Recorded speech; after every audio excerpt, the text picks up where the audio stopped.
আজকের আমি বানাচ্ছি স্টাফড ম্যাঙ্গো কুলফি। তো স্টাফড ম্যাঙ্গো কুলফি বানানোর জন্য প্রথমে আমি 1 লিটার দুধ নিয়েছি, সেটাকে ভালো করে ফুটাতে দেবো। আর এখানে নিয়েছি 2টো বড় সাইজের আম।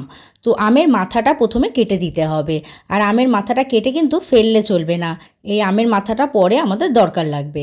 তারপরে একটা সাঁড়াশি দিয়ে ভালো করে আটিটাকে বার করে নিতে হবে, আর আটিটা বার করার সময় যেন ভেতরে আম থাকে সেরমভাবেই বার করতে হবে।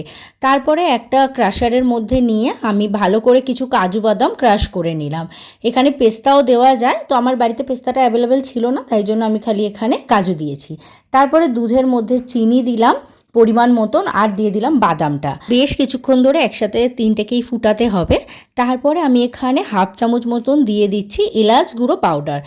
দিয়ে যখন এরকম থিকনেস এসে যাবে, তারপরে দুধটাকে কিছুক্ষণের জন্য ঠান্ডা করতে দিতে হবে। আর যে কাটা আমটা রাখা ছিল তার ভেতরে এভাবে চামচ বা কিছু সাহায্যে দুধটা ভরে দিতে হবে, মুখ অবধি ভরে।